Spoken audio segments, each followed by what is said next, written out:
नमस्कार दोस्तों, द हिंदी पाठशाला 91 चैनल में आपका स्वागत है। हम पढ़ रहे हैं संपूर्ण हिंदी व्याकरण, जिसमें आज की हमारी क्लास नंबर जो है वो है 66 यानी 66।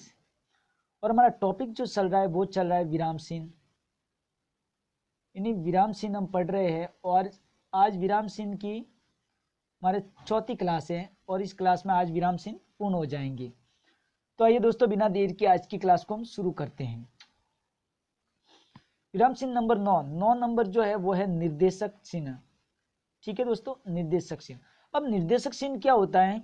तो दोस्तों ये जो चिन्ह दिया हुआ है ये है निर्देशक चिन्ह, जिसे आप डैश भी कहते हो। इसको अगर देखें तो निर्देशक चिन्ह का प्रयोग कहाँ होता है, कैसे होता है?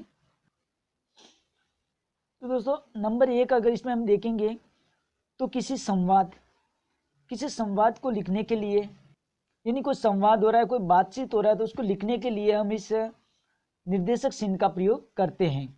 जैसे कि देखिए, एक लड़का है रवि, और रवि क्या कह रहा है कि आप कहाँ रहते हो, तो इसके बीच में जो है ये निर्देशक चिन्ह लगा। कौन सा चिन्ह लगा?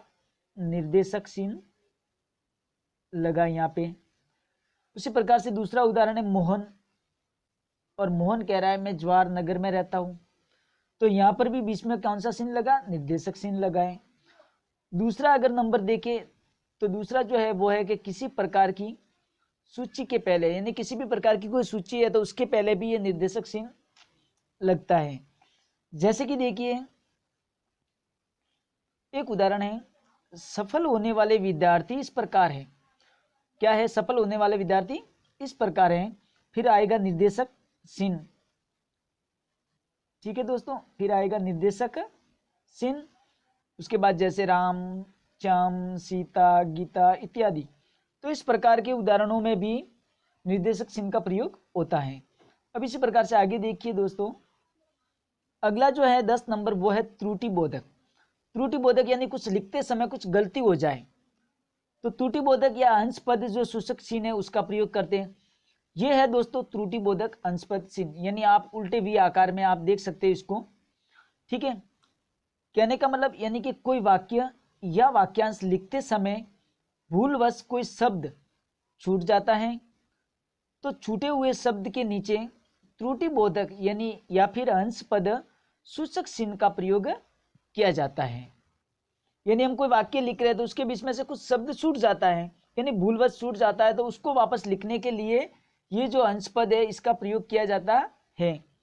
जैसे कि एक उदाहरण देखिए, हम एक वाक्य लिख रहे थे कि स्वतंत्रता मेरा जन्म सिद्ध अधिकार है, लेकिन इसमें से जो ये जन्म सिद्ध अधिकार, जन्म सिद्ध जो शब्द है ये छूट गया, तो हमने यहाँ पर ये लगा दिया अंश पद या फिर त्रुटि बोधक चिन्ह लगाकर ऊपर हमने लिख दिया जन्म सिद्ध।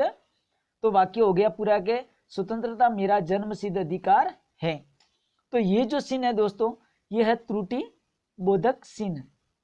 ठीक है दोस्तों, जो इस प्रकार से इसका प्रयोग होता है। अब इसी प्रकार आगे देखिए, अगला जो है 11 नंबर वो है रेखांकन चिन्ह।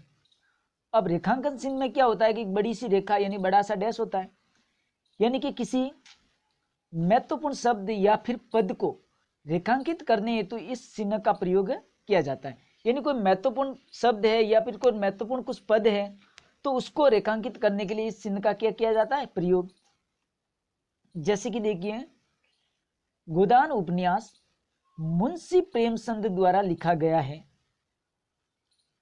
ठीक है दोस्तों, यानी कि गोदान उपन्यास मुंशी प्रेमचंद द्वारा लिखा गया है। तो अब इसके नीचे हम गोदान उपन्यास के नीचे क्या करेंगे? रेखांकित चिन्ह करेंगे। ठीक है, या फिर यहाँ लगा देंगे किसके द्वारा लिखा गया, तो मुंशी प्रेमचंद के द्वारा। उसी प्रकार से 12 नंबर जो है वो है लाघव चिन्ह। लाघव चिन्ह एक बड़ा सा डैश होता है, यानी कि किसी शब्द का छोटा सा रूप लिखने के लिए इसका प्रयोग किया जाता है। जैसे कि देखिए उदाहरण है, जैसे कि एक शब्द है डॉक्टर। अब डॉक्टर को हमें शॉर्टकट में यानी लघु रूप में लिखना है, इसको अगर छोटे रूप में, तो हमने इस प्रकार से ये डॉल लगा दिया और इसके बाद में ये क्या लगा दिया? ये लाघव चिन्ह लगा दिया। उसी प्रकार से प्रोफेसर, तो प्रोफेसर में प्रो लिखने के बाद हमने ये लाघव चिन्ह लगा दिया, तो ये हो गया प्रोफेसर। इसी प्रकार से आगे देखिए दोस्तों, अगला जो है 13 नंबर वो है लोप चिन्ह। इस प्रकार से होता है दोस्तों लोप चिन्ह, यानी कि किसी वाक्य में कुछ अंश या पद को लिखने हेतु लोप चिन्ह का प्रयोग किया जाता है। जैसे कि देखिए, गांधी जी ने कहा, क्या कहा गांधी जी ने? परीक्षा की घड़ी आ गई है। गांधी जी ने कहा कि परीक्षा की घड़ी आ गई है, फिर बीच में से ये लोप चिन्ह लगा दिया और हम करेंगे या मरेंगे, तो ये जो बीच में आया यह है लोप चिन्ह। उसी प्रकार से आगे देखिए 14 नंबर विराम चिन्ह, अपूर्ण विराम चिन्ह। यह है दोस्तों अपूर्ण विराम चिन्ह का चिन्ह, यानी विसर्ग के जैसा लगता है, यानी समानाधिकरण उपवाक्यों के बीच में इसका प्रयोग किया जाता है। जैसे कि देखिए, छोटी बात बड़ी बात, ये बिल्कुल समानता वाले हैं, यानी समानाधिकरण उपवाक्य हैं, तो इनके बीच में ये जो है इसका प्रयोग किया गया। उसी प्रकार से एक उदाहरण है, दहेज एक कुप्रथा है, तो इसके बीच में भी इसका प्रयोग किया गया। अगला जो उदाहरण है कि परमाणु विस्फोट मानव जाति का भविष्य है, तो इसमें भी ये कौन से चिन्ह का प्रयोग होगा? अपूर्ण विराम चिन्ह का प्रयोग होगा। तो इस प्रकार के जो उदाहरण होते हैं उसमें दोस्तों अपूर्ण विराम चिन्ह लगाया जाता है। अब इसी प्रकार से आगे देखिए, अगला है 15 नंबर।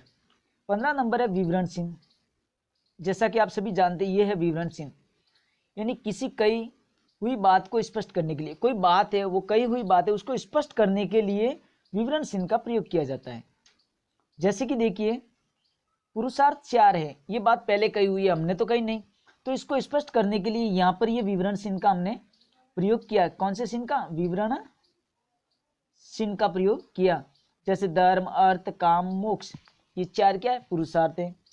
उसी प्रकार से अगला 16 नंबर है तुल्यता या समता सूचक, यानी तुल्यता या समता सूचक जो होते हैं उसमें यानी बराबर वाला चिन्ह जो लगाया जाता है। ठीक है दोस्तों, ये बराबर वाले चिन्ह को ही हम तुल्यता या समता सूचक चिन्ह कहते हैं।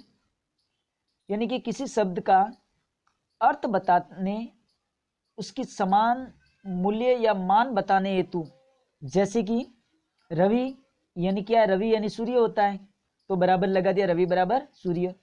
1 रुपया बराबर क्या है? 100 पैसे होते हैं। उसी प्रकार से 17 नंबर है समाप्ति चिन्ह, यानी कोई वाक्य या कोई लेख समाप्त होता है तब इस समाप्ति चिन्ह का प्रयोग किया जाता है, यानी किसी अध्याय या ग्रंथ की समाप्ति पर इसका प्रयोग किया जाता है। जैसे कि देखिए दोस्तों, ये है समाप्ति चिन्ह। कोई वाक्य लिख दिया या कोई लेख लिख दिया, वो पूर्ण हो गया, कोई ग्रंथ है वो पूर्ण हो गया, तो उसके बाद में हम इस प्रकार से समाप्ति चिन्ह का प्रयोग करते हैं। इसी प्रकार से आगे देखिए दोस्तों, 18 नंबर जो है वो है विकल्प चिन्ह। विकल्प चिन्ह का ये चिन्ह होता है विकल्प चिन्ह, यानी कि 2 में से किसी एक को सुनने के लिए। ठीक है दोस्तों, 2 में से किसी एक को सुनने के लिए, इसको या भी आप लिख सकते हो या इसको अथवा भी लिखते हैं आप। ठीक है दोस्तों, जैसे कि देखिए, जो सदा रहने वाला है, शाश्वत या सनातन या नित्य, इसको या भी पढ़ते विकल्प चिन्ह को कि या तो इसमें से कौन सा विकल्प का शाश्वत होगा या सनातन होगा या नित्य होगा। उसी प्रकार से 19 नंबर है पुनरुक्ति चिन्ह, यानी पुनरुक्ति यानी बार बार आवर्ती होना, तो ये है पुनरुक्ति चिन्ह, यानी कि ऊपर लिखी हुई बात को ज्यों का त्यों नीचे लिखने हेतु उस बात के स्थान पर पुनरुक्ति चिन्ह का प्रयोग किया जाता है। जैसे कि देखिए, एक उदाहरण है, मेरे पास पुस्तक है। अब इसी बात को वापस लिख रहे हैं, तो ये जो है पुनरुक्ति चिन्ह का प्रयोग हम करते हैं। इस प्रकार के पुनरुक्ति चिन्ह का बार बार प्रयोग किया जाता है। इसी के साथ दोस्तों आज की क्लास पूर्ण हो गई। ठीक है दोस्तों, हमारी वीडियो कैसी लगी आप हमें कमेंट करके ज़रूर बताएं, और वीडियो को लाइक करें और ज़्यादा से ज़्यादा शेयर करके हमें सपोर्ट करें, और अगर हमारे चैनल पे नए हैं तो हमारे चैनल को सब्सक्राइब जरूर करें। धन्यवाद।